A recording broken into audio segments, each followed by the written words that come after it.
long trench wearer, money in my hand, I dare you to come and take this. Find you in the basement naked, plus it's raining. She took a sniff, now she dancing like she Usher Raymond. See me swerving in the Lincoln with the Daytons. See colors annihilating, kinda resemble fried bacon. Welcome to another episode of Maximilian Must Know, where today we're going to be looking at a fragrance today that was on my top 10 fragrances that I sampled in 2013 list, and it's Acqua Di Parma's Colonia Intensa Oud. And this is a great example of why you really need to come back to fragrances that you might not love at the beginning of your journey.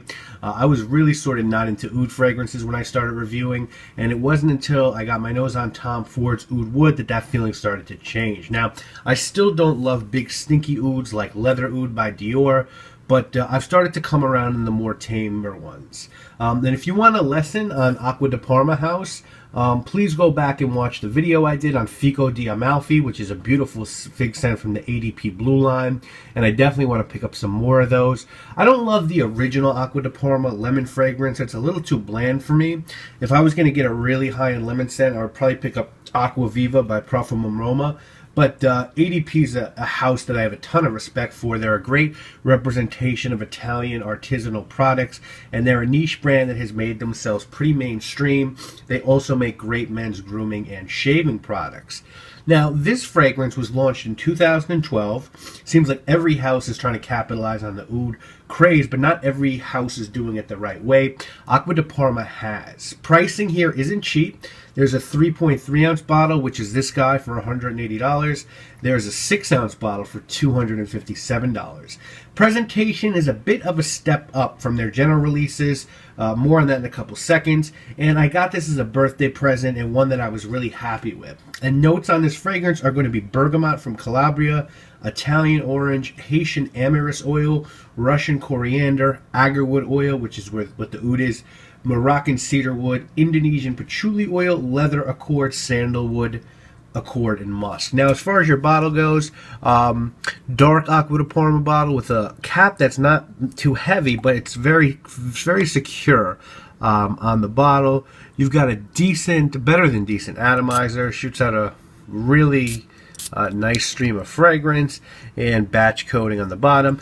But what I really want to highlight is this beautiful case that it comes in. When you get it, it sort of looks like this, Acqua Di Parma Oud. You got information on the back, nothing else. It's sort of, I don't know if it's wooden. It's not cardboard. It's sort of maybe like a really reinforced cardboard sort of thing, but it's very strong. It comes with a tiny booklet that explains the fragrance, which you can keep here. And then, of course, the box does double as this beautiful coffin, sort of in the style of by Kilian, where your fragrance is going to rest. And it really makes for just an absolutely gorgeous presentation. There is a beautiful silk, I think it's silk or satin, sort of light brown, bed for the fragrance to rest on. The way I usually display it is I have it on a shelf with my by Kilian fragrance, and I'm going to put some other ones that come in these sort of coffins up there. I'm going to get the Clive Christian Discovery set, and that sort of comes like this. So I really like displaying them like this, and I think they did a hell of a job for a $180 fragrance to be presented like this. And what I get from this fragrance is very light citrus at the top. You have to sort of be an advanced nose to catch the citrus because it's very faint.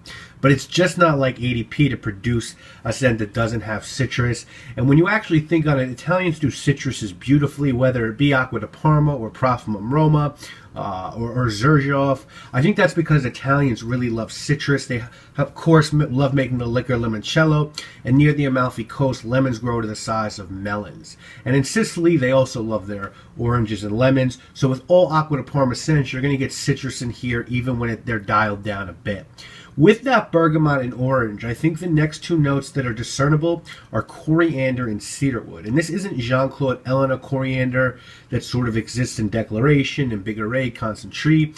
This isn't a body odor cumin. This is coriander. This is very faint, and it mixes in the cedar to sort of give it an outdoor woodshed vibe. And then you have backing the scent behind the cedar and the citrus and the coriander is just a dab of very clean and crisp oud. Nothing funky here at all. Think Tom Ford Oud Wood. Think Creed Royal Oud, not Montal Oud. This is maybe the one oud scent that could be just as easily worn out in the Hamptons in the summer as it could be on a cold fall or winter day. And I'll tell you something very interesting to me, guys. I had a really preconceived notion that this scent was not going to be a monster performer, but guess what? It leaps off of my skin and lasts for hours, and I've tried my fair share of ADP scents. Normally they're very light and fresh and either citrusy or just fruity, and here you sort of see where the extra money that they're charging you has gone, because it's absolutely stunning in terms of quality. This is no light beach juice, this is a legitimate scent. Now, with that said, will this please hardcore oud fans? I'm almost sure that it will not. I think if you're looking for a real oud experience, go out there and get yourself a real oud scent. This is different than that. This is a highly wearable, proper eau de cologne with oud in the mix. And another reason why I'm so hung up on this quality is because this is only an eau de cologne concentration, and it still kicks like fucking Jackie Chan. I mean, if they released this in an EDP, this would just be straight up dangerous. And I'll tell you another reason why this blows me away. This is fairly linear. There are no real stages with this one. What happens as it progresses on your skin is that the oud just peeks its head out more and more and more and more. And by the end of the day, you've got that just light, clean, sterile oud on your skin with the faintest hint of leather and cedar. This is wearable in any season, at any occasion. But I'll tell you guys what, I might just keep this as a special occasion scent because I like it that much. And it is totally wearable by men and women alike. This is my favorite oud scent as of today. It now goes up to number 1 with Tom Ford's Oud Wood at number 2 and Creed's Royal Oud at number 3. And that lineup is certainly one for people who are not real oud lovers, but I think these are all very classy and very clean. You know, I have struggled, just so you guys know, I've struggled with where to rate this fragrance, and I'll tell you guys why. I gave 2 10 out of 10s last year. 1 to Geranium Pour Monsieur, and 1 to Roadster. And I already gave out 1 this year with Fahrenheit, which is my favorite fragrance of all time. And in that video, I sort of gave the scale to my rating system and sort of explained how I rate scent. And if you apply what I said to this, this is a 10 out of 10 as well. And I'm going to stick with that. This is a 10 out of 10. I think that Acqua Di Parma has made a perfect fragrance here. And I just can't stress that enough. It's extremely classy, and it is Italian artisan craftsmanship at its absolute zenith. I want to actually read you a review from Fragrantica. A member named Stevie Earhart said this, quote, I have several oud fragrances in my collection, including Creeds. I love the Creed, but Acqua Di Parma has them all beat. This is a beautiful fragrance of citrus and wood smoke. I sprayed my cap last week, and it is still there going strong. I cannot believe the staying power of the oud. They did not hold back on the essential oils here. Well worth the money. Good job, Acqua Di Parma, end quote. Now, there are many reviews that echo this sentiment, and normally I don't give a good golly fuck what other people think. But I wanted to know if I was crazy on this one. And to be fair, lots of people hate this fragrance. Someone gave it a 1 out of 10. Someone else said all they get is pepper. So negative reviews do exist here as well. But I think Acqua Di Parma knew they were swinging for the fences with this one, which is reflected in the price tag and presentation. And quite frankly, Creed, let me tell you guys something. Take a look at what Acqua Di Parma did here.